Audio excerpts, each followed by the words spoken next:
Tonight, the first topic we explore is the life and legacy of Eleanor Roosevelt, a First Lady unlike any before her. A towering figure not just in American politics, but in the global struggle for human rights. From the halls of the White House to the chambers of the United Nations, Eleanor shaped the 20th century with her quiet determination and unshakable principles. So, before you get comfortable, as always, take a moment to like the video and subscribe to the channel, only if you enjoy our content. Also, let us know where you're watching from and what time it is for you. Sometimes our stories are too interesting, and we're working on some boring ones. Now it's time to dim the lights, turn on a fan for some gentle background noise, and let's cover what we have for tonight, together. Eleanor Roosevelt's life began on the surface with privilege. Born into one of New York's most prominent families on October 11, 1884. But beneath that surface was a quiet and lingering sadness. Her early years were not filled with laughter or light, but with loss, isolation, and longing for love. Her mother, Anna Hall Roosevelt, was a stunning socialite, elegant, charming, and painfully critical. She often mocked Eleanor's plain appearance, calling her granny for her solemn expressions and awkward manners. To Eleanor, her mother's approval always felt out of reach, and her father, Elliott Roosevelt, brother of future President Theodore Roosevelt, was her one source of affection. But even that was taken from her. Elliott was charismatic, but consumed by alcoholism, a man whose warmth flickered in and out like candlelight in a storm. When Eleanor was only 8 years old, her mother died of diphtheria. Just 2 years later, her beloved father passed as well, after being confined to an asylum. By the age of 10, Eleanor was orphaned, carrying a heart full of grief into the cold care of her grandmother. The next few years were filled with formality, silence, and the stiffness of upper-class expectations. Eleanor, tall and shy, often felt invisible in her own home. But during those years, she began to develop her most enduring trait, resilience. She read voraciously, reflected deeply, and began to build a world inside herself where dignity did not depend on beauty or praise. At 15, her life changed dramatically. She was sent abroad to Allenswood Academy, a progressive school for girls near London. There, under the guidance of headmistress Marie Souvestre, Eleanor flourished. Souvestre believed in challenging convention and awakening young women to injustice. For the first time, Eleanor's intelligence and empathy were not only seen, but encouraged. She was taught to speak, to think, and to question. Those years in England left a lasting mark. The girl who once whispered in rooms became a young woman unafraid to speak, to feel, and to act. Eleanor returned to America different, still quiet, still modest, but with a deeper sense of purpose. She had known pain, and because of it, she would spend the rest of her life trying to ease it in others. When Eleanor Roosevelt returned from England, she re-entered a world of polished manners and social obligations. At age 20, she found herself drawn to a young man from her extended family, Franklin Delano Roosevelt. He was charming, confident, and ambitious. Like her, he was a Roosevelt, though from the Hyde Park branch, and a fifth cousin by blood. Their courtship, though not fiery, was steady, and in 1905, Eleanor married him in a modest ceremony attended by none other than President Theodore Roosevelt, her uncle, who walked her down the aisle. In the beginning, Eleanor did what was expected of her. She settled into the traditional role of wife and mother, managing household affairs and giving birth to 6 children, though only 5 would survive infancy. The early years were difficult. Her mother-in-law, Sarah Delano Roosevelt, held a tight grip on the household and often made Eleanor feel like a guest in her own life. Sarah made the decisions, even on how the children were raised, and Eleanor, with her quiet demeanor, often yielded. Yet beneath that quiet, something was stirring. Eleanor began volunteering with social reform groups and found joy in serving the less fortunate. In the dim tenements and settlement houses of New York's poor, She saw the faces of people society had forgotten and felt something awaken inside her. Then came the Great Fracture. In 1918, Eleanor discovered love letters between Franklin and her social secretary, Lucy Mercer. The betrayal cut deep. Eleanor offered divorce, but Franklin, pushed by political advisors and family, chose to remain married. The emotional closeness between them faded. From that moment forward, their partnership transformed into something more strategic than romantic. But out of heartbreak, Eleanor found a kind of freedom. With her illusions shattered, she began carving out an identity separate from her husband's shadow. No longer simply the supportive spouse, she started to write, to organize, to speak. Their marriage endured, but on new terms. Franklin continued his political ascent, and Eleanor stepped boldly into the public sphere. What had begun as a conventional union now became something else entirely, a complicated alliance between two people with intersecting dreams, bound by duty and a shared vision for a better country. And for Eleanor, that was only the beginning. For much of her early adult life, Eleanor Roosevelt lived in the background, dutiful, observant, and quiet. But a sudden crisis would change everything. In 1921, Franklin was struck by a severe illness. At first, doctors thought it was a minor infection, but soon the diagnosis came: polio. It left him paralyzed from the waist down, a devastating blow for a man on the rise in American politics. As Franklin withdrew to Hyde Park for recovery, Eleanor stepped forward. At first, it was out of necessity, attending public events in his place, reading letters aloud to him, managing schedules and correspondence. But gradually, something inside her shifted. The shy young woman, once content to fade into the wallpaper, was finding her voice, and she began to use it. With Franklin's blessing, she threw herself into work. She joined the League of Women Voters, the Women's Trade Union League, and the Democratic Party's Women's Division. She gave speeches, campaigned for progressive candidates, and visited factories and poor neighborhoods. Eleanor was no longer simply helping Franklin. She was becoming a leader in her own right. This period was also marked by new and meaningful relationships. She met journalist Lorena Hickok, affectionately known as Hick. Their friendship was intense and deeply personal. Through thousands of letters exchanged over the years, we see Eleanor as she rarely appeared in public, vulnerable, passionate, and full of longing. These letters hint at a connection that may have gone beyond friendship. But more importantly, they show Eleanor as a woman unafraid to seek closeness and emotional honesty, despite the boundaries of her time. Eleanor also found strength in other communities, women activists, social reformers, and educators, who welcomed her not as a political wife, but as a peer. She traveled across the country, often alone, often to places most women of her class would never dare to go.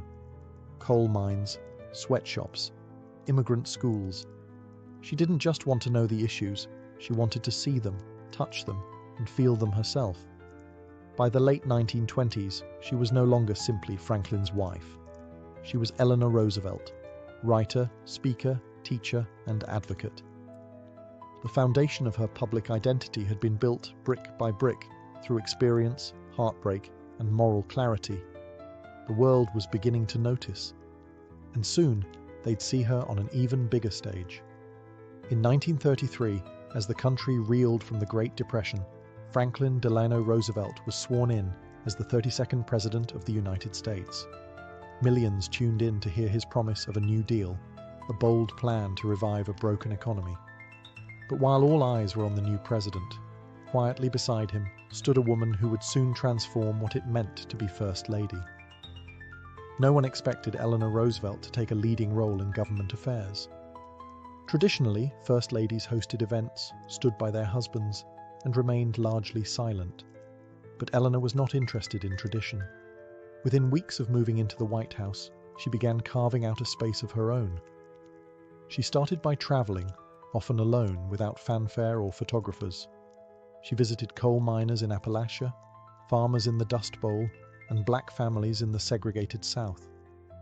She listened to their stories with quiet attentiveness, not as a politician's wife, but as a fellow American who cared. What she saw horrified her: poverty, discrimination, and desperation. And so she wrote about it.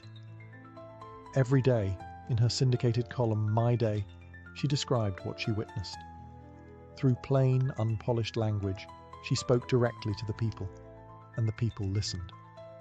She was the First Lady to hold regular press conferences, and she insisted that only women reporters could attend. At a time when female journalists were often overlooked, Eleanor created opportunities just by existing in power differently. But her actions drew criticism. Some called her unladylike. Others accused her of meddling. Political cartoons mocked her big teeth and strong opinions. Yet she refused to shrink herself for comfort. She said what she believed, even if it made others uneasy. She championed causes that were years ahead of their time: affordable housing, child welfare, racial justice. She didn't wait for permission. She moved. And while Franklin led the nation through crisis, Eleanor became his most trusted advisor. She slipped him notes after dinner, telling him what people in forgotten corners of the country were really saying, what they needed, what they feared, and what they hoped. She wasn't just reshaping the role of First Lady, she was reshaping the country's understanding of leadership itself. As Eleanor Roosevelt's public role grew, so did her courage. In an America still deeply divided by race, class, and gender, she chose to confront injustice head-on, often at great personal and political cost. She believed that public service meant more than ceremony. It meant using her platform to challenge silence, even when doing so ruffled the most powerful feathers. One of her most defining moments came in 1939. World-renowned black opera singer Marian Anderson had been invited to perform in Washington, D.C., but the Daughters of the American Revolution, who owned Constitution Hall, refused to let her sing there because of the color of her skin. Eleanor Roosevelt was a member of the group, but she didn't try to mediate behind closed doors or soften the scandal. Instead, she publicly resigned and published her resignation letter in newspapers across the country. Her words were simple but clear. You had an opportunity to lead in an enlightened way, and you failed. But she didn't stop there.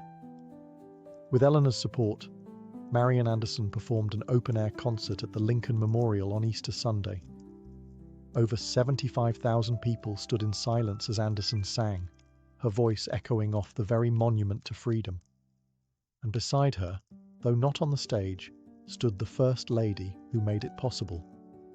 Eleanor's commitment to racial justice was rare in Washington at the time. She frequently invited black leaders to the White House, including educator Mary McLeod Bethune, whom she considered a close friend and advisor. She used her column to call out discrimination, whether in housing, employment, or education. And she did so knowing it would cost her political capital, and sometimes even safety. During World War II, she opposed the internment of Japanese Americans, one of the darkest decisions in US wartime history. She visited the camps, spoke to detainees, and later called the internment a tragic mistake, well before many others dared to speak out. Eleanor understood the cost of truth-telling, but she also knew that silence was more dangerous. Her moral compass rarely wavered, and it led her into places where few First Ladies had ever gone, not for applause, but for justice. And this fierce loyalty to human dignity would soon take her far beyond the White House. From the outside, Eleanor and Franklin Roosevelt's marriage looked like a classic political partnership, refined, poised, and united. But beneath the surface was a far more intricate emotional landscape, one shaped by betrayal, forgiveness, distance, and unexpected sources of love and companionship. Their union had already shifted after Franklin's affair with Lucy Mercer was exposed in 1918. Eleanor never truly recovered from the pain. Though they remained married and continued their political collaboration, the intimacy they once shared quietly dissolved. They lived increasingly separate lives, often in different parts of the White House, linked more by duty than by affection. Eleanor, in search of emotional connection, formed deeply meaningful relationships with others, most notably with Lorena Hickok, a sharp-witted Associated Press reporter known simply as Hick. Their correspondence, preserved in thousands of letters, reveals a powerful bond. Eleanor's words were tender, vulnerable, and at times poetic. She called Hick darling, and longed for her company when they were apart. Whether romantic or not, the relationship was undoubtedly one of the most emotionally fulfilling of Eleanor's life. She also built close friendships with other women, activists, journalists, educators, many of whom provided companionship, stimulation, and the intellectual warmth she rarely found in her marriage.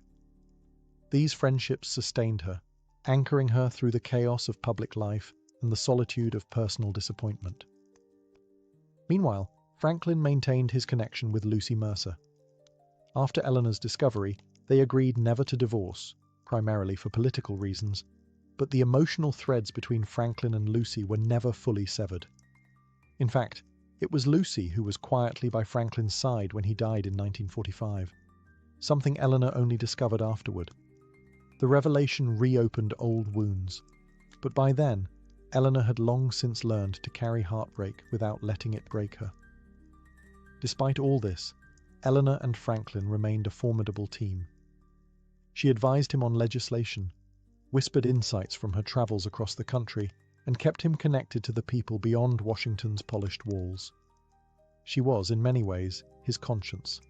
Their relationship defied simple definitions. More than a love story, not quite a friendship, never fully a political act. It was, like Eleanor herself, complicated, dignified, and deeply human. When President Franklin Roosevelt died in April of 1945, many assumed Eleanor Roosevelt would quietly step away from public life. She had served her time, they thought. She had been First Lady longer than any woman in history. Surely now she would retreat, perhaps to write memoirs, tend to grandchildren, or rest after years of tireless work. But Eleanor had no interest in fading into the background. In truth, her most impactful chapter was just beginning. Later that same year, President Harry Truman asked her to serve as a delegate to the newly formed United Nations. Many were surprised. She wasn't a trained diplomat, she wasn't a lawyer, she was a widow in her 60s. But Truman saw something others didn't: her deep moral authority, her experience with injustice, and her rare ability to speak to the world not as a politician, but as a human being. Eleanor accepted. And as she stepped into the halls of the United Nations, she carried with her more than just experience. She carried the voices of the forgotten. She was soon appointed chair of the UN Commission on Human Rights. It was a daunting task. The world was still recovering from the ashes of World War II. Millions dead, cities destroyed, nations fractured. The Holocaust had revealed horrors too great for words. And now, somehow, the world was supposed to agree on a shared vision of human dignity. Eleanor led the way. She worked day and night with delegates from across the globe, men and women of different faiths, ideologies, and politics. The room was often tense, voices raised, compromise elusive. But Eleanor, with her calm persistence and quiet authority, guided them forward. In 1948, the Universal Declaration of Human Rights was adopted. It was a groundbreaking document that outlined in simple language the fundamental rights every person on Earth is entitled to, regardless of race, nationality, gender, or creed. Eleanor Roosevelt called it her proudest achievement. She had stepped onto the world stage not as a queen, not as a general, not as a president, but as a voice of moral clarity. She believed in the dignity of every life, and now that belief had been etched into history, Eleanor had become not just America's First Lady, but the world's. Even after helping to shape one of the most important documents in modern history, Eleanor Roosevelt didn't rest. In her later years, she remained a towering presence, writing, speaking, and traveling the world to champion the causes she believed in. If anything, the end of her time in the White House had freed her. Now, unbound by ceremonial duties, she could be fully and unapologetically herself. Throughout the 1950s, she wrote prolifically: columns, essays, and books. Her voice became a fixture in American households, not just as a reminder of the past, but as a guide for the future. She weighed in on civil rights, education, women's empowerment, nuclear disarmament, and more. People didn't always agree with her, but they respected her because she never pandered. She simply told the truth as she saw it. She continued to advocate for civil rights long before it was considered politically safe. She met with black leaders, visited segregated schools, and supported court decisions that pushed for racial equality. In many ways, she was a bridge between the older world and the emerging one, someone whose influence reached from the New Deal to the civil rights movement. In 1960, when John F. Kennedy was running for president, Eleanor was initially hesitant to support him. She worried he wasn't fully committed to civil rights. But over time, they developed a mutual respect. Kennedy admired her tenacity and moral backbone, and she, in turn, encouraged him to listen more closely to the voices of the marginalized. After his election, he appointed her to chair his Commission on the Status of Women, yet another avenue for her to champion justice. By now, her health was beginning to decline. Decades of tireless work had taken a toll, but even as her body weakened, her mind remained sharp. She continued to speak at universities, answer letters from ordinary citizens, and push policymakers to remember the people behind the policies. Eleanor once said, "It is better to light a candle than to curse the darkness." And even in her final years, she remained aflame, gentle, steady, unwavering. She wasn't just living history, she was still making it. Eleanor Roosevelt passed away quietly on November 7, 1962, at the age of 78. The world mourned not just a former First Lady, but a symbol of moral courage, empathy, and tireless advocacy. Her death marked the end of an era, but not the end of her influence. In many ways, Eleanor's voice only grew louder in the years that followed. She had never been flashy, never sought applause, but she left behind a legacy that continues to echo in classrooms, courtrooms, and halls of government. Her life's work, the fight for human dignity, equality, and justice, became the blueprint for countless activists and reformers who came after her. From the Universal Declaration of Human Rights to her fearless support for civil liberties, Eleanor's fingerprints remain on the very foundations of modern democracy. And yet, perhaps her most enduring contribution was not a law or a document, but an idea. That anyone, no matter how ordinary, could become a force for good. That leadership was not defined by titles or privilege, but by the courage to stand up for others, even when standing alone. She once wrote, "The future belongs to those who believe in the beauty of their dreams." It's easy to forget that Eleanor's own dreams began quietly, in a childhood filled with grief and shadows. But she believed in something larger than herself, and she used every ounce of her influence to lift others out of silence. In the years since her passing, she has been honored with statues, schools, awards, and even her own US postage stamp. But her truest memorial lives not in marble or metal, but in movements, in voices that rise when others are silenced, in those who write, speak, march, and refuse to look away. Eleanor once said that human rights begin in small places, close to home. That's where she began too, a lonely girl in a big house, a quiet woman in a noisy world, a voice for the voiceless, and as you rest now, perhaps you'll carry a little of her strength into tomorrow. The quiet courage, the unwavering dignity, the belief that doing good is always worth it. Because sometimes the most powerful people in history aren't the ones who shout. They're the ones who never stop listening. It began quietly, just a few stocks dipping in price on an October morning in 1929. But within days, the floor gave way. The New York Stock Exchange, once the beating heart of American optimism, collapsed under its own weight. Prices plummeted, panic erupted, and by the end of what would be called Black Tuesday, fortunes were erased, banks trembled, and the illusion of endless prosperity was shattered. The Roaring Twenties had promised so much: jazz, skyscrapers, fast cars, and faster profits. Many believed the good times would never end. Middle-class families bought stocks on margin, borrowing money to invest, convinced the market would only rise. But behind the glitter was something brittle. The wealth was uneven. The safety nets didn't exist. The foundation wasn't solid. When the market collapsed in October 1929, it wasn't just Wall Street investors who suffered. It was farmers in Kansas, factory workers in Detroit, teachers in Ohio. The ripples became waves, and the waves, a storm. Banks, untouched by modern regulations, began to fail. There was no insurance, no government backup, no recourse. When a bank went under, depositors lost everything. People rushed to withdraw their money, only to find locked doors and empty vaults. Trust vanished overnight. Factories halted production. Orders dried up. Employers laid off workers by the thousands. Within months, unemployment surged. Men in suits once proud to provide for their families now stood in lines for bread. Children went to bed hungry. Families sold their wedding rings, their furniture, even their shoes, anything to survive.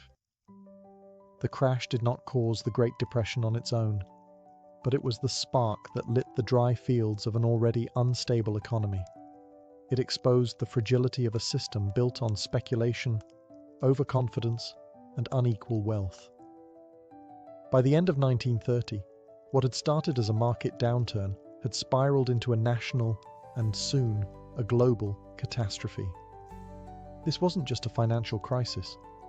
It was a collapse of the American dream. And while the numbers tell one story, billions lost, millions unemployed, the human stories would prove more powerful. Stories of dignity and despair, of survival against the odds, of a country that fell hard, but would find a way to stand again. As the 1930s unfolded, the Great Depression tightened its grip. By 1933, the United States faced unemployment rates nearing 25%. Millions of Americans suddenly found themselves without work, without wages, and without hope. The dreams of the 1920s had turned into long, desperate nights of hunger and uncertainty. In cities across the nation, breadlines became the new symbol of survival. Once proud men in worn coats and frayed hats stood in line for hours, waiting patiently for a bowl of soup or a slice of bread. These meals, offered by churches and private charities, were often the only food they'd see all day. Shantytowns began to appear on the edges of cities, makeshift communities of cardboard, scrapwood, and old metal. People called them Hoovervilles, a bitter nod to President Herbert Hoover, whose failure to respond meaningfully to the crisis left many feeling abandoned. These were not just homeless camps, they were testaments to survival. Families slept in cars, burned newspaper for warmth, and patched clothes until they could no longer be worn. Inside homes that still had roofs, life was filled with silent sacrifices. Mothers skipped meals so their children could eat. Shoes were stuffed with newspaper to stretch their use. Bartering returned, with goods traded for services, bread for milk, labour for coal. The economy had regressed to basics. Survival replaced ambition. For those who had once known security, the fall was especially hard. Former businessmen begged on corners. College graduates scrubbed floors. Children left school to work whatever jobs they could find. Dignity, once abundant, became a quiet casualty. And through it all, there was a shared understanding that something had broken. Not just in banks or factories, but in the promise of the American system. The land of opportunity now looked like a land of hunger. Yet, there were moments of solidarity too. Neighbours shared what they had. Communities pooled resources to help each other endure. Though the pain was widespread, so too was the will to survive. This was no ordinary recession. It was an unravelling of life as people knew it. The question on every face was the same. How long would this last? And what would be left when it was over? While the cities struggled with unemployment and hunger, a different kind of catastrophe was unfolding in the American heartland. In states like Oklahoma, Kansas, Texas, Colorado, and New Mexico, the land itself was dying. What began as a drought soon escalated into one of the worst environmental disasters in US history. It would come to be known as the Dust Bowl. For decades, farmers had ploughed the prairie flat, tearing up native grasses to plant wheat and corn. In boom years, the soil yielded plenty, but those grasses had served a purpose, holding moisture, anchoring the earth against the wind. When the rain stopped in the early 1930s and the sun scorched the land dry, the bare soil turned to powder. Then came the wind. Great dust storms, some hundreds of miles wide, rolled across the plains like black walls. They swallowed farms, silenced animals, and turned day into night. Dust crept into every corner, through window cracks, under doors, into lungs. Children coughed up dirt. Cattle choked to death. Crops withered before they could grow. Families tried to endure, but many reached a breaking point. Packed into rickety trucks and sedans, entire communities fled westward, toward the promise of California. They were nicknamed Okies, regardless of their actual origin, and they found little welcome on the other end of the journey. The golden dream of California was often just another field, another day's work picking fruit for pennies, and another night spent sleeping under the stars. Photographers like Dorothea Lange captured the despair in unforgettable images. Mothers with lined faces, barefoot children clinging to their arms, eyes staring into an uncertain future. Writers like John Steinbeck gave them a voice in books like The Grapes of Wrath, documenting the quiet endurance of the displaced. The Dust Bowl wasn't just a weather event. It was a lesson in how human actions, left unchecked, could unravel nature's balance. Poor farming practices, driven by short-term profit, had turned fertile land into desert. And for the families who lived through it, the storms were more than physical. They were storms of identity, of purpose, of belonging. The earth had turned on them, and all they could do was keep moving, keep hoping. Some never returned. As the country spiraled deeper into despair, President Herbert Hoover remained firmly committed to a hands-off philosophy. A man of industry and self-reliance, Hoover believed that the economy would heal itself. He urged Americans to stay optimistic and resist panic. He called for voluntary cooperation, for charities and local governments to step up. But the suffering had outgrown speeches. Factories sat idle. Crops rotted in fields with no buyers.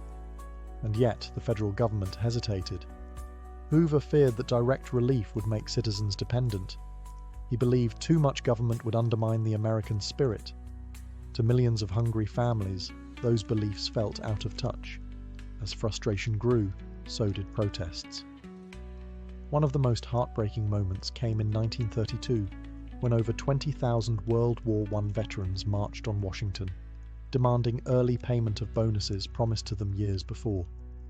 They had served their country in battle, and now faced poverty at home. With no money, they built a tent city near the capital, peacefully waiting for an answer. Hoover refused to meet with them. Eventually, he ordered the camps cleared. General Douglas MacArthur led troops, tanks and cavalry included, against unarmed veterans, setting fires to tents and chasing families into the night. Newspapers captured the chaos. Photos of war heroes being driven away by their own government turned public opinion sharply. All across the country, people renamed their pain in protest. Shantytowns became Hoovervilles. Empty pockets pulled inside out were called Hoover flags. A piece of cardboard in a shoe, covering a hole, became a Hoover leather. These weren't just jokes. They were quiet cries for help. Hoover's intentions may not have been cruel. He truly believed in American individualism, in the old ideals of self-made success. But in a time of extraordinary need, his refusal to adapt became a national wound. By the time the 1932 election approached, it was clear that the country needed more than reassurance. It needed a new direction, a new voice, and a leader who was willing to meet the crisis head-on. That voice was already rising, with a soft accent and a strong promise. And soon, it would sweep across the country with the promise of a New Deal. On a cold March day in 1933, a calm, confident voice echoed across the airwaves. The only thing we have to fear is fear itself. It was Franklin Delano Roosevelt's first inaugural address, and in just one sentence, he gave the nation something it had not felt in years: hope. FDR was unlike any president America had seen before. Stricken with polio more than a decade earlier, he could no longer walk without assistance. Yet, there was strength in his voice, warmth in his words, and steel behind his smile. He did not just promise change, he delivered it swiftly. In his first 100 days in office, Roosevelt launched an ambitious flurry of legislation aimed at stabilizing the economy and restoring confidence. One of his first actions was a national bank holiday, temporarily closing all banks to prevent further collapse. When they reopened days later, millions of Americans returned to deposit money instead of withdraw it.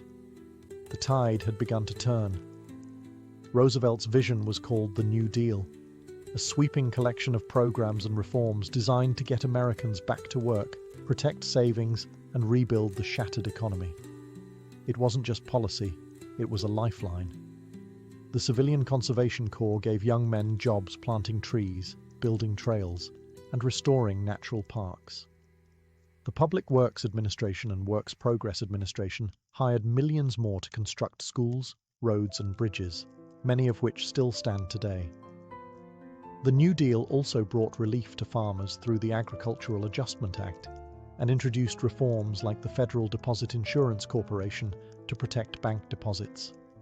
These weren't handouts, they were investments in people, in dignity, and in rebuilding the nation from the ground up. Roosevelt spoke directly to the public through his fireside chats, radio broadcasts where he explained complex policies in simple, reassuring language. Families would gather around their radios as if listening to an old friend. Not everyone agreed with the New Deal. Some thought it went too far. Others thought it didn't go far enough. But for a nation lost in economic darkness, Roosevelt's leadership brought a flicker of light. The Great Depression was far from over. But now, Americans had something to walk with again: direction, purpose, and the belief that government could be a force for good. As the New Deal unfolded, something began to shift in the everyday rhythm of American life. It didn't happen all at once. There was no magic solution, no instant recovery. But for the first time in years, people started to move again. They had purpose, even if it came with a pickaxe or a paintbrush, a clipboard or a shovel. The Civilian Conservation Corps, CCCC, sent young, unemployed men into forests and fields to plant trees, build fire breaks, and conserve national parks. For many, it was their first paying job. They lived in camps, sent money home, and found dignity in calloused hands. Across the country, you could see their work in the winding trails of the Blue Ridge Mountains or the timber shelters in state parks, lasting marks of their labor. Meanwhile, the Works Progress Administration, WPA, brought jobs to millions more. It wasn't just construction, though roads, bridges, and schools were built at an astonishing pace. It also included writers, artists, and musicians. Playwrights directed dramas in town squares. Painters filled post office walls with murals that celebrated working life. Historians interviewed former slaves, preserving voices that might have been lost forever. The Social Security Act, passed in 1935, created a financial safety net for the elderly and the unemployed. For the first time, people could imagine aging without absolute poverty. For many, it was revolutionary, proof that government cared not just about banks and business, but about people. Farmers, too, found support through subsidies and loans. Though controversial, the Agricultural Adjustment Act helped stabilize crop prices, giving rural families a chance to breathe again after years of drought and devastation. Radio became the nation's hearth. In every town and on every farm, families gathered to hear FDR's fireside chats. He spoke calmly, plainly, like a neighbor, walking Americans through policies and progress, reminding them they were not forgotten. Of course, hardship remained. Not all programs reached everyone. Racial and gender inequalities still left many out. But for a country once paralyzed by fear, the New Deal offered something powerful: the sense that things were moving forward. Jobs didn't just pay bills, they restored identity. Projects didn't just build infrastructure, they rebuilt belief. And in the quiet progress of daily life, Americans began to stitch themselves back together. While the New Deal brought hope to millions, it also stirred controversy. For all its ambition, it wasn't universally praised. In fact, some of the loudest voices came from both ends of the political spectrum, some shouting that Roosevelt had gone too far, others insisting he hadn't gone far enough. Conservative critics, particularly business leaders and wealthy elites, accused Roosevelt of overstepping his authority. They saw the New Deal as an attack on free enterprise, a dangerous expansion of government into private affairs. To them, programs like Social Security and labor protections were steps towards socialism. Newspapers labeled FDR a dictator in disguise, warning that too much reliance on government would erode American values. On the other side, populist voices argued that the New Deal was too cautious. Senator Huey Long of Louisiana proposed a Share Our Wealth program, demanding heavy taxes on the rich to fund guaranteed incomes and housing for all. His speeches, fiery and emotional, drew massive crowds and threatened to split Roosevelt's base. Long was assassinated in 1935, but his ideas lingered, and others picked up the torch. Another critic was Father Charles Coughlin, a Catholic priest with a nationwide radio show. At first a supporter of FDR, Coughlin turned on the president, calling him a pawn of bankers and failing the working class. His broadcasts mixed economic frustration with dangerous anti-Semitic rhetoric, revealing the darker undercurrents of public anger. The New Deal also faced resistance from the Supreme Court. In 1935, the court struck down key pieces of Roosevelt's programs, declaring several agencies unconstitutional. It was a major blow. In response, Roosevelt proposed a controversial plan to add more justices to the court, a move critics dubbed court packing. The plan ultimately failed, but the pressure worked. In time, the court became more favorable to New Deal legislation. Even within Roosevelt's own administration, there were tensions between those who wanted to go bolder and those who urged caution. Still, FDR navigated these waters with political finesse, never letting go of the central idea that government should be a force for stability and care. The New Deal had its flaws, but it also had defenders, millions of them. Because for every opponent shouting on the radio, there was a man who had found work, a widow receiving a check, or a farmer who could finally keep his land. Even in times of suffering, people find ways to express their humanity. The Great Depression was not only a crisis of economics, it was also a transformation of American culture. In dusty towns and crowded cities, amid hardship and hunger, a new wave of creativity took root. Photographers with government programs like the Farm Security Administration traveled across the country, capturing raw, unforgettable images of daily life. One photograph, Migrant Mother by Dorothea Lange, became a symbol of the era, a worn woman, children clinging to her sides, her eyes full of worry and strength. These images didn't just document hardship, they dignified it. They reminded the nation that behind every statistic was a human soul. Writers responded too. John Steinbeck's The Grapes of Wrath told the story of the Joad family, forced to leave their Oklahoma farm and travel west in search of work. It wasn't just a novel. It was a cry for empathy, a mirror held up to the suffering of millions. Other writers, like Richard Wright and Zora Neale Hurston, used fiction to explore race, poverty, and identity in a deeply divided country.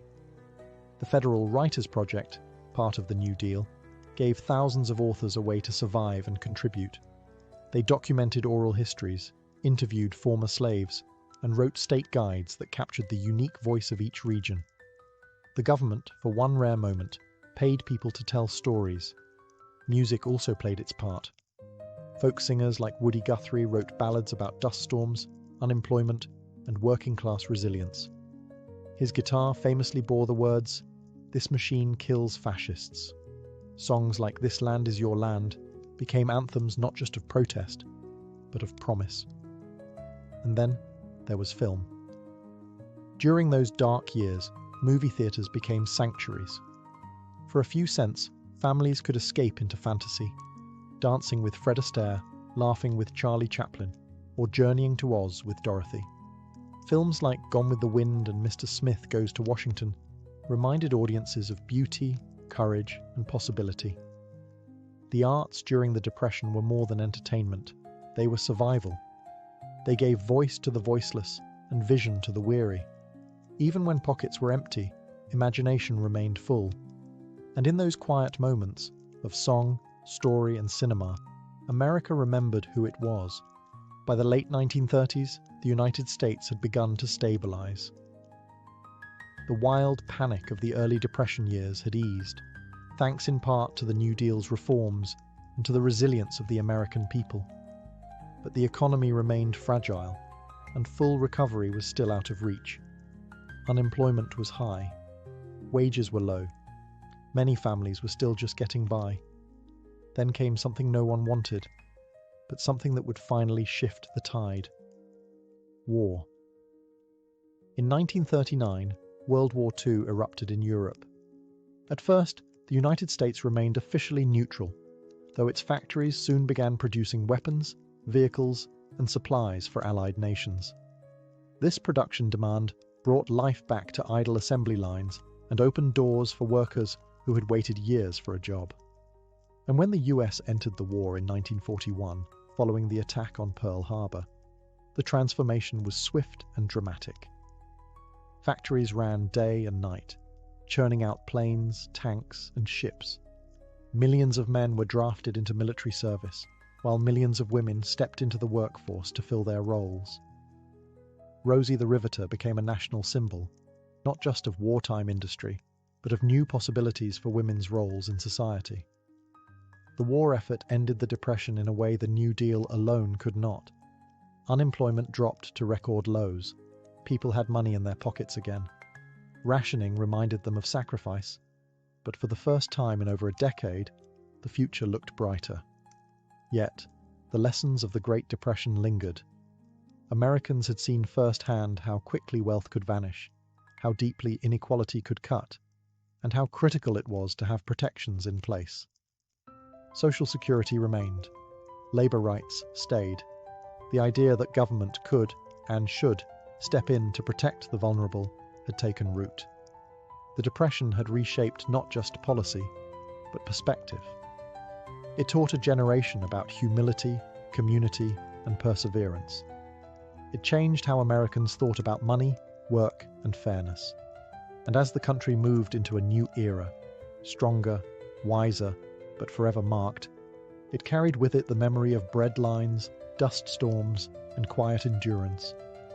Because survival was never the end of the story. It was the beginning of something new. Leonardo da Vinci was born in 1452, not into wealth or nobility, but into quiet obscurity. He was the illegitimate son of a notary and a peasant woman, raised in the Tuscan countryside in the small village of Vinci. There were no universities in his future, no formal schooling beyond the basics. But Leonardo had something no tutor could teach, an unquenchable hunger to understand everything. From the moment he could hold a pen, he observed the world with a kind of reverence, a dragonfly hovering over water, the curve of a shell, the way clouds gathered before a storm. He didn't just see nature, he studied it, deconstructed it, and asked how it worked. And then he wrote it down. His notebooks began as scattered sketches, tiny observations drawn in the margins of scraps and reused pages. But over time, they evolved into vast personal encyclopedias. They became places where he could think on paper. These weren't meant for the public. They weren't commissioned, edited, or even titled. They were his private experiments, filled with fragments, ideas, and images that danced across centuries. What makes Leonardo's notebooks extraordinary is not just the range of subjects: flight, anatomy, engineering, painting, physics, but the way they all blended into one another. He didn't build fences between disciplines. To him, the veins in a leaf and the veins in a human hand were echoes of the same design. Art and science were not opposites. They were twins, born from the same question: how does the world work?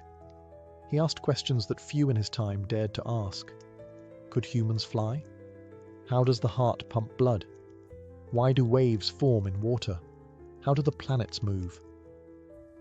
For Leonardo, every answer led to 10 more questions, and every question found its way onto a page, drawn, written, annotated in a flurry of reversed script and hurried sketches. He carried his notebooks with him throughout his life, from Florence to Milan, from the royal courts to solitary studios. They were his true companions, the closest thing we have to a window into his thoughts. And through them, Leonardo wasn't just recording what he saw. He was teaching himself how to see. One of the first things a modern reader notices about Leonardo's notebooks is that they seem written in secret. The letters flow right to left, perfectly reversed, as if intended to be read only with a mirror. This curious style of writing has puzzled historians for centuries. Was Leonardo protecting his ideas? Was it a code, a form of concealment, or was it simply a practical habit of a left-handed man, writing in a way that prevented the ink from smudging across the page? The truth may be a mix of all these things. What's certain is that his mirror writing contributes to the mystique of the notebooks, turning them into something that feels more like a portal than a journal. It's as if we are looking into the private engine room of a mind centuries ahead of its time. Leonardo didn't write for readers.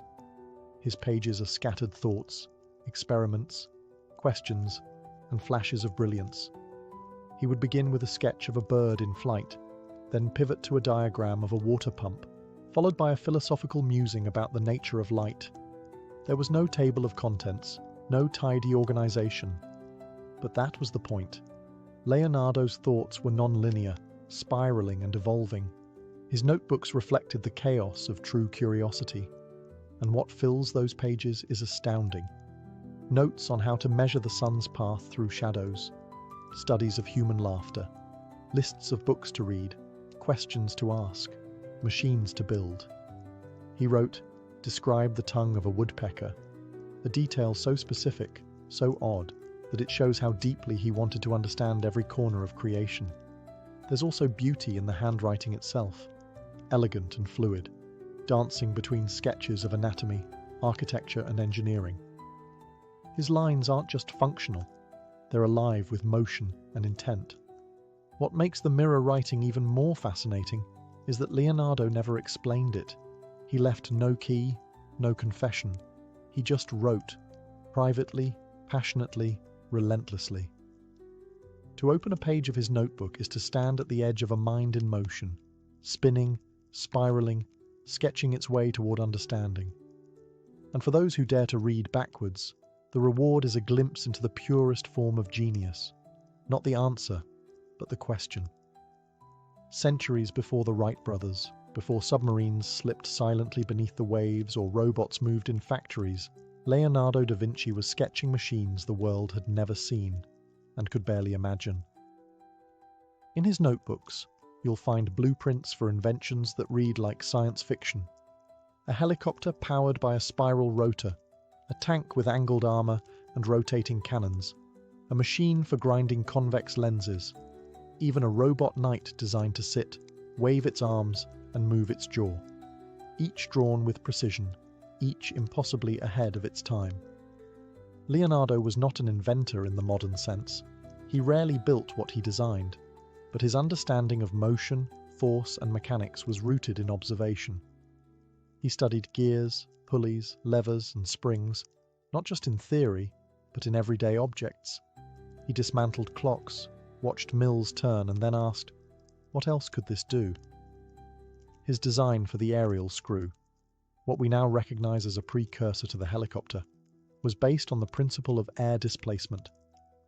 He believed that air, like water, could be gripped and pushed. Though no engine existed to power it in his time, the concept was sound. His armored vehicle, drawn like a rolling turtle bristling with weaponry, was intended for battlefield intimidation, part machine, part psychological warfare. He imagined soldiers hidden safely within, advancing under cover of metal. Leonardo also envisioned tools for peace, canal systems, bridge designs, mechanical looms and water-lifting devices. His drawings often included not just a sketch, but notes on how the device would function, how weight would shift, how torque would distribute, how energy would flow. Yet many of these machines remained unrealized. The materials were not yet strong enough. The engines had not been invented. The world wasn't ready, but that never stopped him. For Leonardo, imagining was a form of freedom. His notebooks weren't about what could be built in his time, but what might be built someday. They were conversations with the future, drawn in ink and hope. And now, centuries later, engineers still study his pages, not just for what they contain, but for the way they think. Because in these machines that shouldn't exist, Leonardo reminds us of the power of ideas to transcend time. In a time when studying the human body was often considered taboo, risky, even heretical, Leonardo da Vinci pulled back the curtain with fearless precision. To him, the body was not a mystery to fear, but a masterpiece to understand.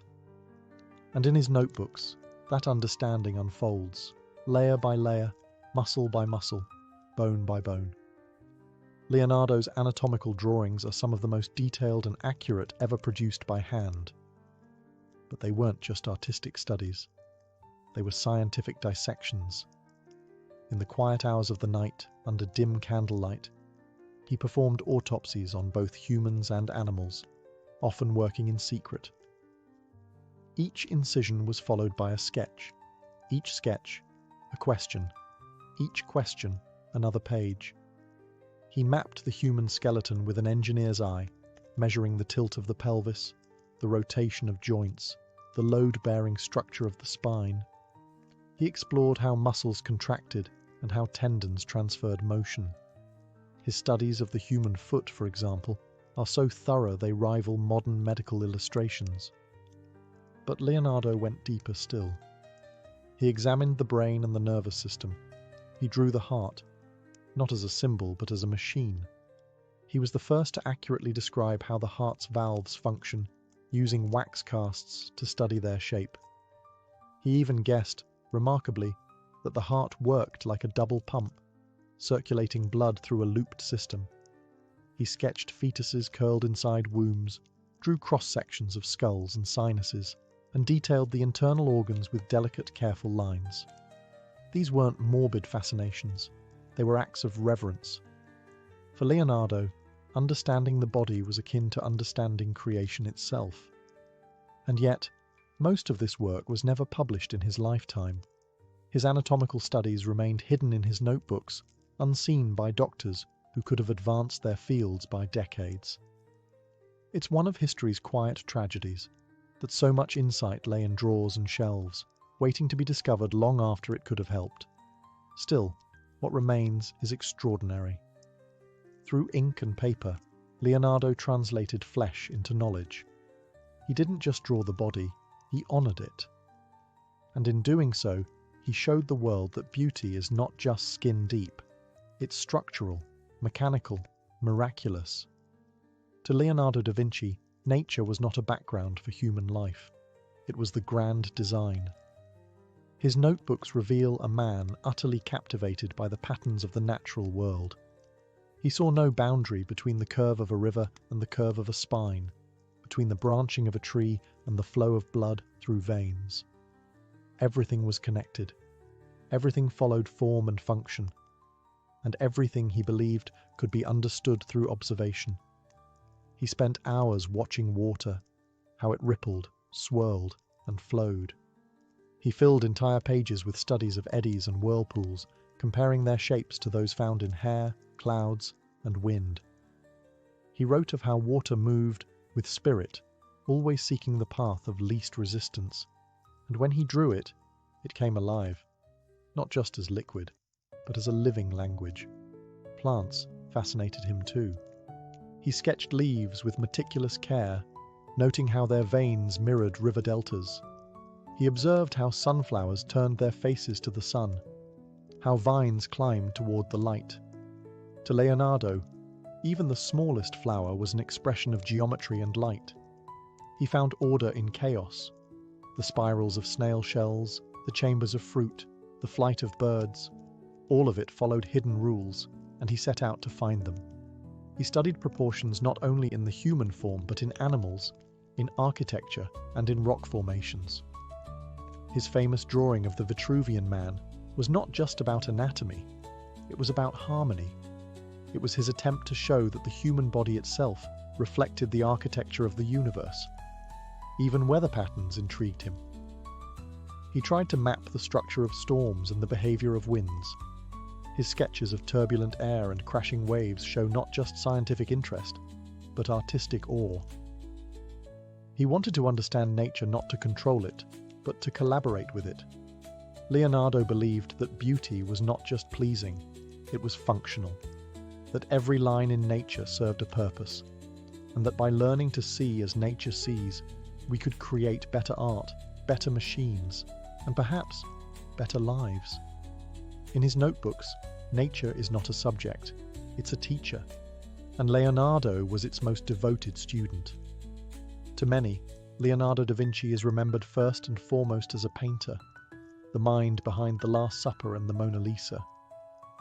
But what made his art so revolutionary wasn't just the pigment or the brushwork, it was the engineering behind the beauty. His notebooks reveal how every painting he created was first studied, tested, broken down, and rebuilt. He didn't just paint what he saw, he painted what he understood. Before sketching a face, Leonardo studied anatomy. Before drawing a landscape, he observed geology and light. He treated shadow and perspective not as artistic techniques, but as mathematical challenges. He believed that emotion could be captured through the smallest shifts in posture, the slightest tilt of a mouth or brow. And so, he rehearsed these details endlessly on paper. His notebooks are filled with sketches of faces, laughter, grief, suspicion, serenity, all drawn with a scientific eye for how muscles pulled skin into expression. He studied the way light curved across a cheekbone, how color faded with distance, how perspective could guide the viewer's eye exactly where he wanted it to go. In his preparatory notes for The Last Supper, Leonardo mapped out the positions of every figure, their hand gestures, their emotional reactions to Christ's words. "One of you will betray me." Each character's body language was calculated to tell a story, not just to illustrate a scene, but to invite the viewer into a moment of tension and truth. And then there is the Mona Lisa, arguably the most studied face in the history of art. Her smile, so famously elusive, was no accident. Leonardo used a technique called sfumato, blending tones so softly that transitions became invisible. It mimicked the way the human eye sees in real life. Her gaze seems to follow you, not through magic, but through optics. Her expression shifts with the light, changing as you change. It's a living portrait, engineered to breathe. For Leonardo, painting was never separate from science. It was the final performance after hours of study and design. Every masterpiece was a solution to a complex problem of light, movement, balance, and truth. And in his notebooks, we see the equations behind the beauty. Leonardo da Vinci was not only an artist and scientist, he was also a lover of riddles, wordplay, and strange little jokes that often slipped between the cracks of his serious studies. In the margins of his notebooks, tucked beside mechanical diagrams and anatomical sketches, are glimpses of his playful and mysterious mind. He wrote cryptic phrases like, "The sun has never seen a shadow," a sentence that makes you pause. It feels like a riddle, and it is. The sun, as a source of light, cannot cast a shadow on itself. Simple, profound, philosophical. His notebooks are filled with these brain teasers, short riddles, puns, fables, even riddling recipes and observations that feel part poetry, part paradox. He'd write something like, "Describe a creature who walks backwards while eating, whose tracks always point the wrong way." And the answer? A chicken. It scratches backward while pecking the ground. Little puzzles like these tell us something deeper about Leonardo. He enjoyed thinking sideways. Beyond word games, his notebooks contain strange hybrid creatures, Dragons with mechanical limbs, lions with musical bellies, winged humans and armored beasts. Some of these may have been inventions for pageantry, others symbols from dreams. Some were likely studies of movement and anatomy disguised as fantasy. Or perhaps they were something more, symbols of ideas he could not explain in words. Why did he hide so much? Why the mirror writing, the fragmented thoughts, the puzzles within puzzles? Some historians believe he was protecting his ideas from rivals or the church. Others think it was simply his nature, to guard his thoughts, to write for himself. And yet, these riddles invite us in. They suggest that Leonardo wasn't trying to push people away, but to draw them closer, to see if we too could think beyond the obvious. He seemed to live in a world where logic and imagination were never separate, where the mystery was just as valuable as the answer. Even today, scholars find lines in his notebooks that defy full understanding, half-finished thoughts, incomplete diagrams, sentences that trail off as if meant only for future readers. And maybe that's what Leonardo wanted, not to give us everything, but to give us something to chase. Leonardo da Vinci is estimated to have written over 13,000 pages during his lifetime, pages filled with drawings, theories, ideas, and dreams. Yet today, only about 7,000 remain. The rest are lost, scattered through history, misplaced, sold, stolen, or simply disintegrated with time. What we have is remarkable, but it's only half the story. The other half is missing, and perhaps always will be. His notebooks weren't published during his life. He never organized them into a single volume. Instead, he left behind bundles of loose sheets, diagrams, and folded papers, some stitched together, others carried in trunks or passed from apprentice to apprentice. After his death in 1519, his papers fell into the hands of his faithful student, Francesco Melzi. Melzi tried to preserve them, but after his own death, the trail began to fray. Some notebooks were gifted, others sold off in pieces. Some were absorbed into private collections, misfiled in libraries, or cut apart for their drawings. The famed Codex Atlanticus, the largest surviving collection of Leonardo's writings, was once locked away, nearly forgotten. Another, the Codex Leicester, made its way through centuries of collectors before being purchased in 1994 by Bill Gates, who later digitized and shared it with the world. But others are still missing. Entire volumes referenced by Leonardo himself. His studies on optics, his treatises on painting, his explorations of flight, have yet to be found. Perhaps they never will be. Perhaps they sit in a forgotten drawer in a monastery or in a mislabeled box deep within an old European archive. What have we lost? Diagrams of machines that could have changed history? Observations that predated modern science by centuries? Ideas too radical for his time, waiting quietly for hours? And yet, what survives is enough to ignite wonder. Every time a missing page is rediscovered, it's like hearing Leonardo's voice again. Soft, curious, full of questions. The gaps in his notebooks aren't just absences, they're invitations. To explore, to imagine, to continue the conversation he started over 500 years ago. Because what Leonardo left behind was more than knowledge. He left a trail of breadcrumbs leading into the unknown. Leonardo da Vinci died in 1519 in the quiet service of the King of France, far from the streets of Florence and Milan, where he had once captured the soul of the Renaissance. He left behind no children, no school bearing his name, no single magnum opus that explained his vision. What he left instead were pages, thousands of them, filled with drawings, diagrams, riddles, and questions. A lifelong conversation between himself and the universe. Those notebooks, written in mirrored script and scattered across centuries, have outlived empires. They continue to whisper through time, not with final answers, but with endless curiosity. They are a reminder that Leonardo never saw the world as finished. To him, it was always unfolding, always teaching, always inviting the eye to look again. His sketches of flying machines, once fantasies, now echo in the sky as helicopters and drones. His anatomical drawings continue to awe medical students. His studies of water, light, and proportion still inform artists and architects, and his belief that art and science are not opposites but partners feels more relevant now than ever. Leonardo didn't write his notebooks for fame. He rarely published and never boasted.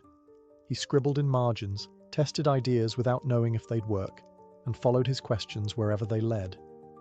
He was driven not by perfection, but by pursuit, not by mastery, but by wonder. And that, perhaps, is his greatest legacy. Because in a world that often demands certainty, Leonardo reminds us of the beauty of not knowing, of taking joy in the mystery, of observing more closely, asking more deeply, and imagining more boldly. His notebooks are not relics of the past. They are living invitations. Open one, and you can still feel his presence, a mind alive on the page, drawing, thinking, dreaming, a mind that believed the world was too intricate, too miraculous, to ever be fully understood, but that we must try anyway. Leonardo da Vinci did not leave us with a final theory or a finished system. He left us with an open notebook, and with it, a simple instruction: look closer. Ludwig van Beethoven was born in December 1770 in Bonn, a modest city along the Rhine River in what is now Germany. He came into a world already filled with expectations. His father, Johann, was a singer at the court chapel and a man who dreamed of turning his son into a prodigy like Wolfgang Amadeus Mozart. But unlike Mozart's gentle upbringing, Beethoven's early years were hard. Johann was strict, often cruel, and drank heavily.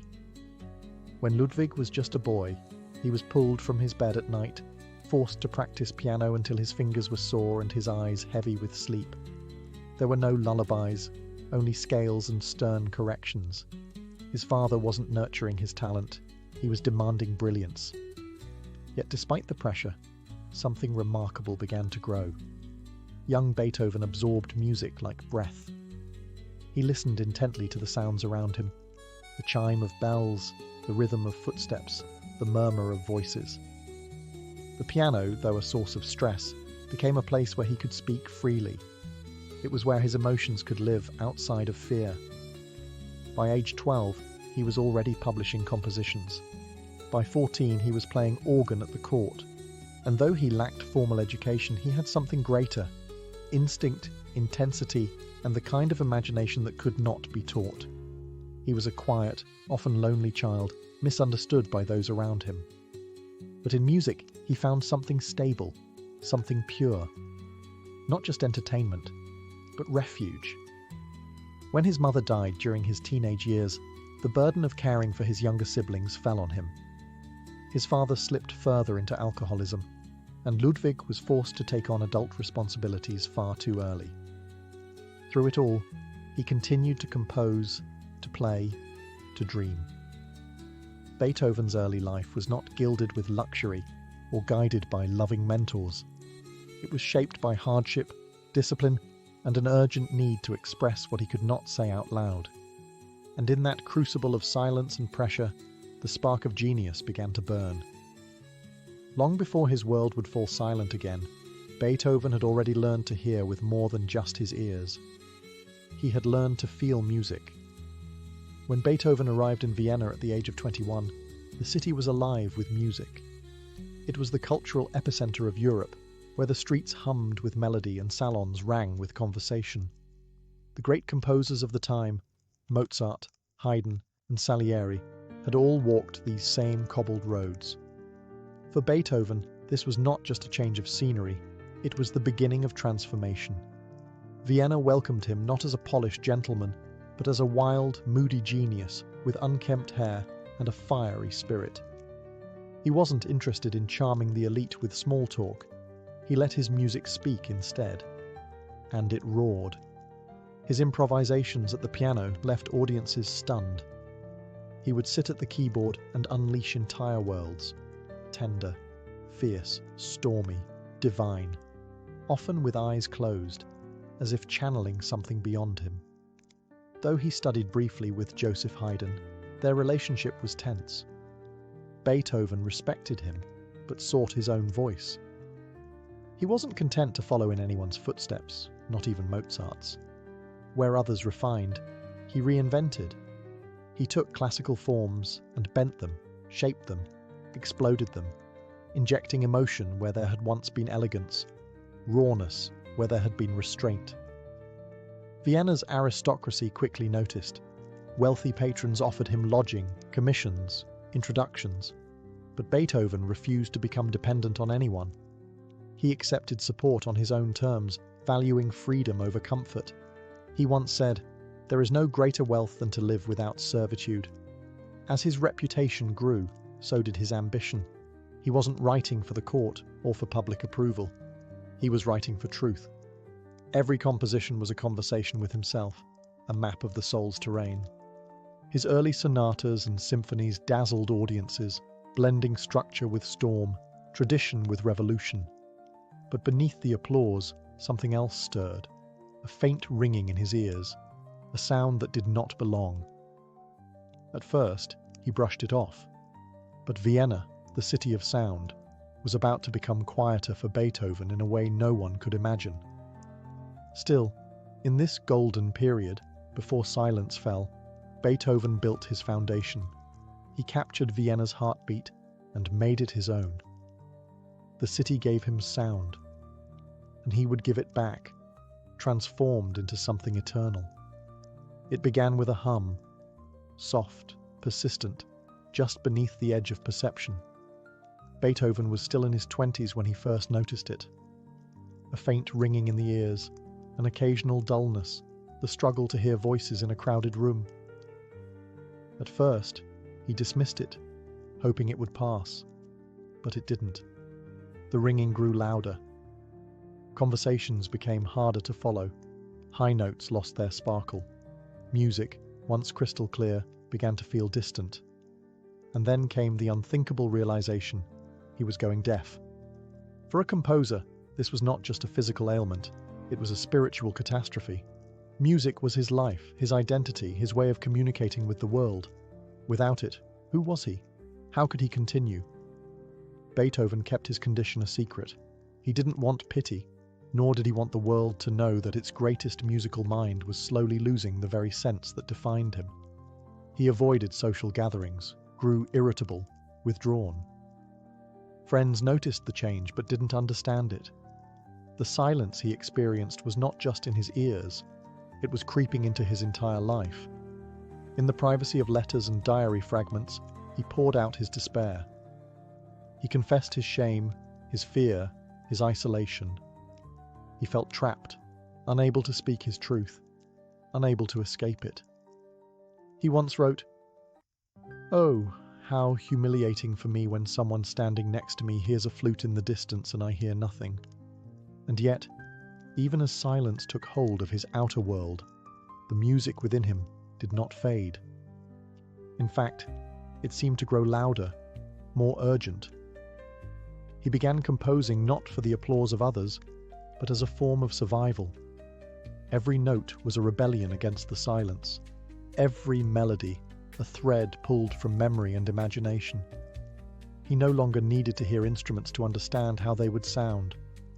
He knew the mechanics of harmony so deeply, so intuitively, that he could compose entire symphonies in his mind. His hearing may have betrayed him, but his genius remained untouched. What Beethoven lost in sound, he gained in depth, and the silence, once feared, would soon become the backdrop for his most profound creations. In the autumn of 1802, Beethoven retreated to the village of Heiligenstadt, just outside Vienna. The doctors had advised him to rest, to escape the pressures of the city, to find peace in the countryside. But Beethoven didn't find peace. What he found instead was the full weight of his growing deafness, and the emotional collapse that came with it. There, surrounded by the rustling of leaves he could barely hear, and the birdsong fading into silence, Beethoven wrote a letter. It was addressed to his brothers, but he never sent it.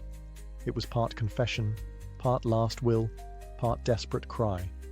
Today, We know it as the Heiligenstadt Testament. In it, Beethoven poured out the torment he had hidden from the world. He wrote of his isolation, his humiliation, and the unbearable irony of a musician going deaf. He spoke of how he had avoided people, fearing they would discover his secret. He admitted to thoughts of suicide, not from weakness, but from despair that he could no longer live the life he imagined. But then, the letter takes a turn. Beethoven writes, "Only my art, it seemed to me, held me back." The music, unwritten, unplayed, but alive inside him, was what kept him going. He realized he could not die, not yet. He had more to give, more to say. And so, he made a decision. If he could not return to the life he once knew, he would create a new one. Not one built on what he had lost, but on what he still possessed. After writing the Testament, Beethoven emerged changed. He had touched the edge of despair and returned with a new resolve. He would not compose to please. He would compose to tell the truth, his truth. What followed was a shift in his music. It became deeper, bolder, more emotional. He stopped imitating the past and began shaping the future. The Heiligenstadt Testament was never mailed, never read by its intended recipients in his lifetime, but it remains one of the most human documents ever written by a genius, a window into the soul of a man who, in the silence of loss, chose creation. He had faced the abyss, and instead of falling, he listened. After the emotional reckoning of Heiligenstadt, Beethoven did not retreat. He roared. What followed was one of the most powerful creative outpourings in music history. Though his hearing continued to fade, Beethoven began composing with more intensity, more vision, and more daring than ever before. He was no longer writing for approval. He was writing from a place that defied the physical world. His Third Symphony, the Eroica, marked this turning point. It was grand, defiant, and deeply personal. Longer and more complex than any symphony of its time, it broke all the rules. Originally dedicated to Napoleon, Beethoven later tore off the dedication when Napoleon declared himself emperor. For Beethoven, the music was no longer about heroes, it was about humanity. Triumph, grief, and resilience swirled through its notes. He had begun to speak a new musical language, one forged in struggle. Then came the Fifth Symphony, with its unforgettable four-note opening, da-da-da-dum. Beethoven called it fate knocking at the door. Short, stark, and unforgettable, it opened with tension and refused to let go. It was as if Beethoven had compressed the entire drama of existence into one sharp gesture: question, conflict, transformation, and triumph. Even now, centuries later, it echoes like a heartbeat. These weren't just beautiful compositions, they were emotional statements. Beethoven was writing from the core of himself, from a space beyond sound. He could no longer hear the music the way others could, but he knew how it would feel. He didn't need to listen with his ears. His mind had become its own concert hall. While others composed for the salons of the elite, Beethoven was composing for the human soul. He pushed boundaries of form, of harmony, of what music could express. His pieces were filled with contrasts, rage and peace, despair and hope, thunder and whisper, and always, beneath it all, a sense of struggle. A man wrestling with fate, with silence, with the limits of his own body, and transcending them through art. Beethoven's deafness no longer defined what he had lost. It became the doorway to a deeper world, one that few could enter. And through his music, he invited us to follow. By the time Beethoven entered his final decade, his world had narrowed. His deafness was near total. Communication required notebooks. His health was fragile, his finances uncertain, and many of his closest companions had faded away. But his mind had never been more alive. Out of this solitude came his late style, music more introspective, more spiritual, and more mysterious than anything he had written before. These works weren't designed to impress audiences or win applause. They were inner dialogues, prayers without words, questions without clear answers. His late piano sonatas drifted far from tradition. Some were whisper-soft, others exploded with sudden intensity. In one moment, he would linger on a single note like a breath held too long. In the next, the music would leap unexpectedly, as if chasing a thought it couldn't quite catch. He wasn't following form anymore. He was following feeling. Even more astonishing were his late string quartets, works that baffled his contemporaries and still challenge musicians today. Their structure bends and twists, their melodies arrive like distant memories, and their silence speaks as loudly as their sound. In the Cavatina from Opus 130, Beethoven notated the passage beklemmt, meaning oppressed or choked with emotion. When played, it feels like the heart of a man remembering pain he can no longer express in words. These were not compositions for a public hall. They were letters to something beyond, as if Beethoven, unable to hear the world, had begun writing for eternity itself. Listeners at the time were confused. Some thought he had gone mad. Others didn't know what to make of the strange harmonies, the sudden pauses, the deep sadness that lingered in every phrase. But Beethoven didn't explain. He didn't need to. He once said, "What I have in my heart must come out. That is the reason why I compose." And in these final years, that truth burned brighter than ever. His late works were not swan songs. They were meditations, acts of courage from a man who had nothing left to prove and everything left to feel. Through silence, Beethoven had learned to listen more deeply, and in doing so, he composed music no one else dared to imagine. By the early 1820s, Beethoven was completely deaf. He could not hear the laughter of friends, the hum of conversation, or the sounds of his own footsteps. And yet, from within this vast silence, he began to compose what many consider the greatest symphony ever written, his ninth. It was unlike anything the world had heard, a symphony that was not just grand in scale, but revolutionary in design. For the first time in history, a symphony would not end with instruments alone, but with the human voice. Beethoven would summon a chorus to sing words of joy, brotherhood, and divine unity. The idea had lived with him for decades. He had long admired Friedrich Schiller's poem Ode to Joy, with its vision of humanity united under the heavens. Now, in the final stretch of his life, Beethoven made that vision real, in sound he could not hear, but could still feel. The Ninth Symphony is a journey. The first three movements explore conflict, beauty, and tension. They swell and crash like oceans stirred by unseen forces. And then comes the finale, an explosion of light. Cellos and basses begin the theme, low and solemn, rising like a voice learning to speak. The orchestra echoes. Then, at last, the human voice enters. O Freunde, nicht diese Töne. O friends, not these tones, the soloist proclaims. What follows is a hymn to joy so pure, so powerful, that it has become an anthem of hope for the world. It is played at celebrations, at the fall of walls, at moments when nations seek peace. At the premiere in Vienna in 1824, Beethoven stood near the stage. He could not hear the orchestra or the thunderous applause that followed. A singer gently turned him to face the crowd so he could see their ovation.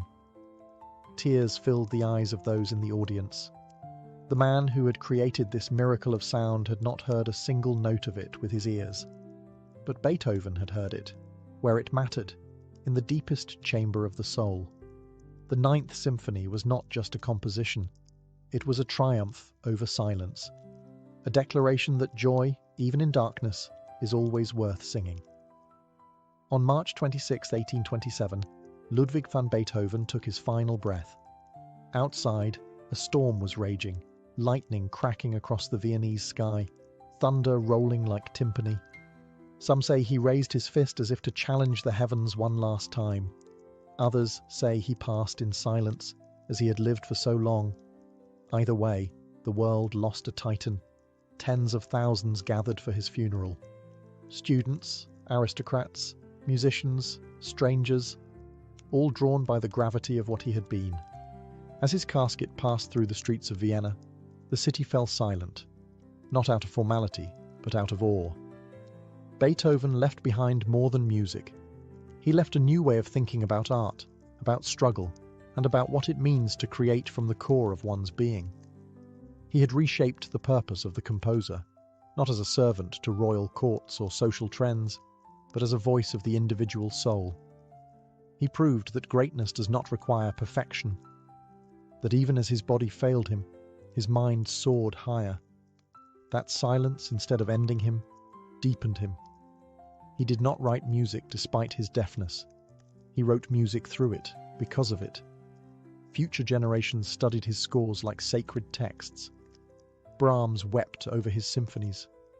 Wagner called him the bridge between mortal and divine. Mahler said that in every note you could hear the pulse of the universe. Even modern filmmakers, jazz artists, and rock musicians still draw from his ideas. The Ninth Symphony became more than a piece of music. It became a symbol of resilience, of unity, of what the human spirit can achieve in defiance of suffering. Its ode to joy has been used to mark both victory and healing. It has echoed in concert halls, in times of peace, and in the aftermath of war. Beethoven didn't live to see how far his influence would reach. But perhaps he didn't need to. He once said, "Music is a higher revelation than all wisdom and philosophy," and in his silence he had already said everything. The man who lost the world of sound gave us a world of meaning, and in doing so became immortal. Beethoven's life is often remembered as a tragedy turned triumph. A deaf man who composed the most powerful music the world has ever known. But his story is more than inspiration. It's a question. How did he do it? How does one hear music with no sound?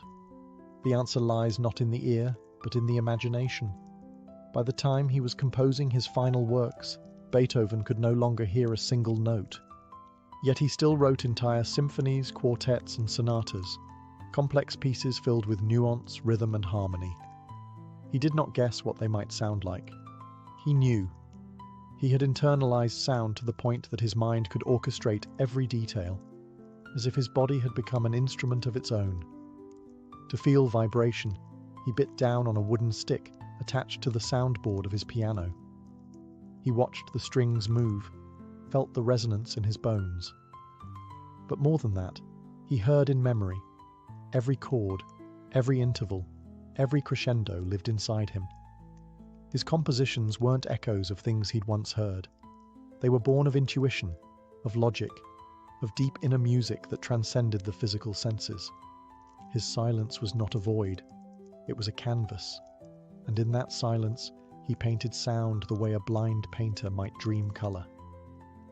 Beethoven teaches us something profound about creativity, that it does not come from comfort or convenience or perfect conditions. It comes from within, from persistence, from the refusal to surrender what is most sacred, even when the world offers nothing back. He reminds us that limitations do not define us. That hardship, when met with courage, can become a gateway to something extraordinary. To this day, when we listen to his music, we are not simply hearing notes arranged in time. We are entering his world, a world where sound is shaped by silence, where joy rises from pain, where the most beautiful music ever written was never heard by the man who gave it to us. And perhaps that is Beethoven's final gift, not just his music, but the reminder that some of the richest truths are not heard with the ear at all, but with the soul.